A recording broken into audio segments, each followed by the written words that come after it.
ETF index mutual funds నేర్చుకుని stock మార్కెట్లో రాణించాలనుకుంటున్నారా? వెంటనే ఈ నెంబర్కి కాల్ చేయండి.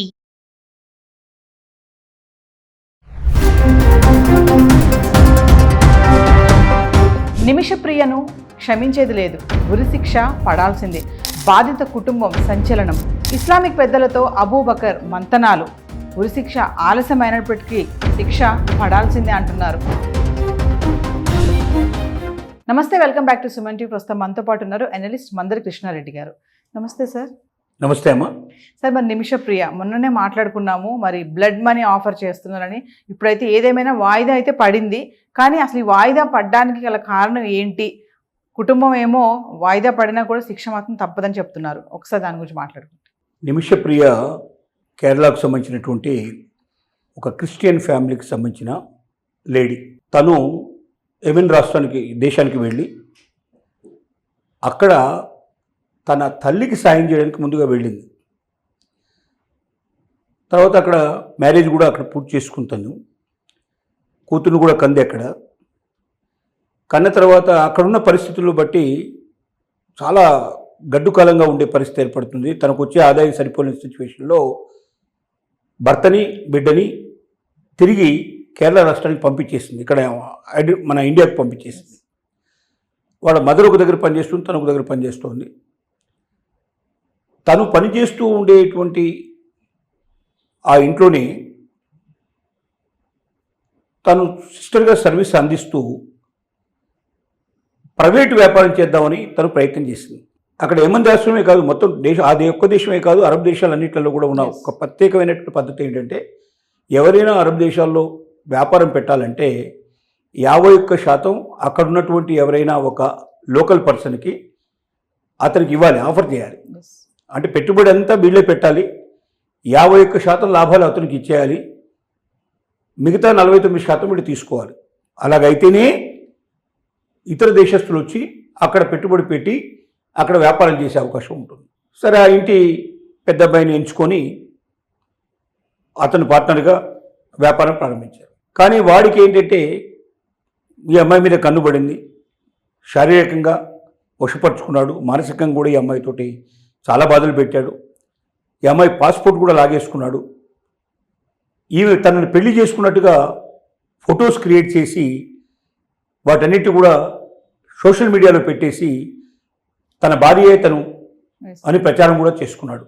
ఆల్రెడీ పెళ్ళై ఒక కూతురుండి భర్త ఇండియాలో ఉన్నట్టు పరిస్థితుల్లో అక్కడ ఇంకొక మ్యారేజ్ చేసుకున్నట్టుగా ఉండి ఇండియాకు తెలిస్తే అది ఎంత బాధాకరమైన విషయమో, వేరే డేర్ పీపుల్ అంతా కూడా తనని ఏ రకంగా తనని అసహ్యంగా చూస్తారో అనేటువంటి బాధ, ఈ కష్టం, కన్నీళ్ళన్నీ కూడా తను వెదపడి అతని నుంచి పాస్పోర్ట్ గిట్లా మొత్తం కావాల్సినటువంటి మొత్తం అన్ని తీసేసుకొని ఇండియాకి వెళ్ళిపోదాం అనేటువంటి ఉద్దేశంతో అతనికి మత్తుమంది ఇవ్వడం జరిగింది.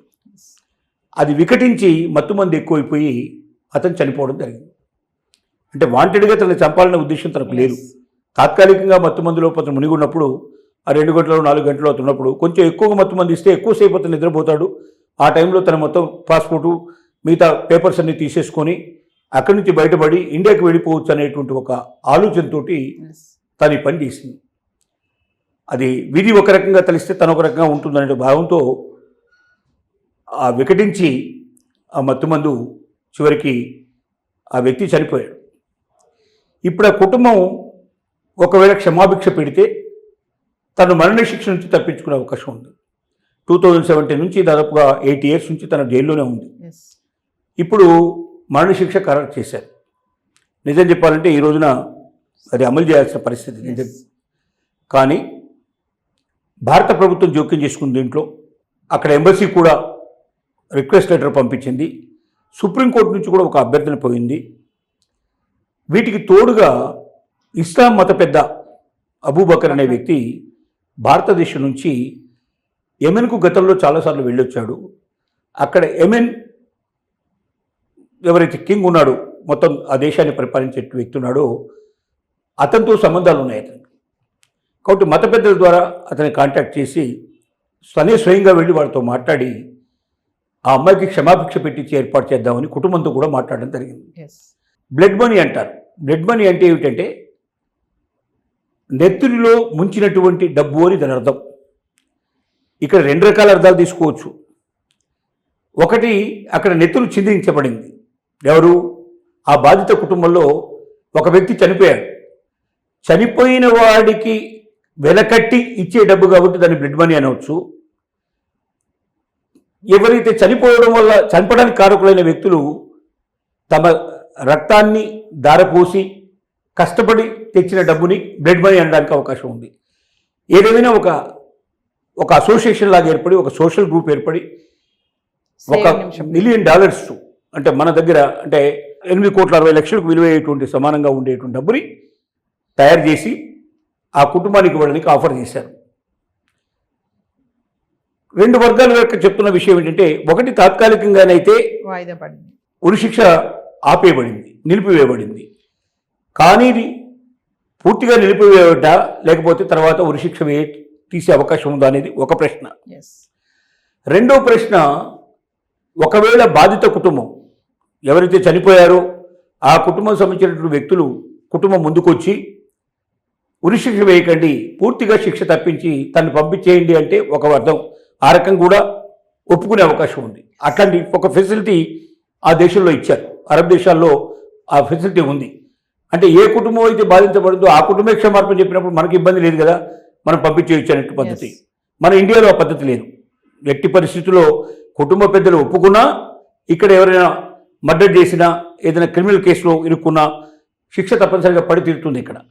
అంటే అన్లెస్ కోర్టు నిర్ణయించుకుంటే తప్ప, ఆ వ్యక్తి నిరపరాధిని తెలుసుకుంటే తప్ప ఖచ్చితంగా శిక్ష పడుతుంది.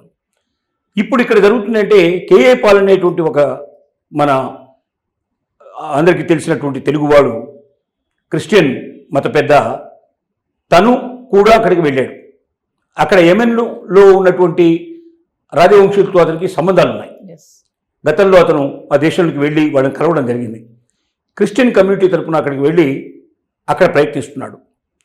ఏదేమైనా ఇప్పుడు తెలియాల్సిన విషయాలు ఏంటంటే, ఒకటి, ఆవిడకు పూర్తిగా ఉరిశిక్ష పడే అవకాశం ఉందా, లేక ఉరిశిక్ష రద్దయిపోయి కొంతకాలం శిక్ష పడి తర్వాత వదిలేసే అవకాశం ఉందా, లేదంటే తనకు మొత్తం టోటల్గా యావజ్జీవ కారాగార శిక్ష పడే అవకాశం ఉందా అనేది ఆ కుటుంబం చేసే విజ్ఞప్తిని బట్టి ఆధారపడి ఉంది. కుటుంబం ఒప్పుకోకపోతే, బ్లడ్ మనీ తీసుకోవడానికి ఒప్పుకోకపోతే ఖచ్చితంగా ఉరిశిక్ష అమలు పడుతుంది. ఒకవేళ ఒప్పుకుంటే వాళ్ళు ఇచ్చేటువంటి రికమెండేషన్స్ మీద ఆధారపడి ఉంటుంది తప్ప ప్రభుత్వం ఏ నిర్ణయం తీసుకోవడానికి కానీ, కోర్టు ఏ నిర్ణయం తీసుకోవడానికి కానీ అవకాశం లేదు. ఆ కుటుంబాన్ని ఒప్పించే ప్రయత్నం అందరూ చేస్తున్నారు. ఈ ప్రయత్నంలో ఏమాత్రం సక్సెస్ అయినా తప్పనిసరిగా మనందరం కోరుకునేది ఏంటంటే, నిమిష ప్రియ క్షేమంగా ఇండియాకు రావాలని మనందరం కోరుతున్నాం.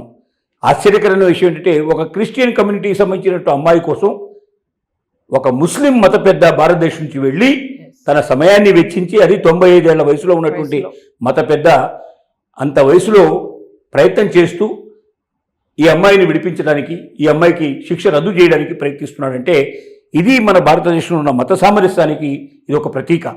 ఏ మతం వాళ్ళైనా హ్యుమానిటీ అనేది చాలా గొప్ప విషయం. మానవత్వం ముందర ఏ మతమైనా ఒకటే.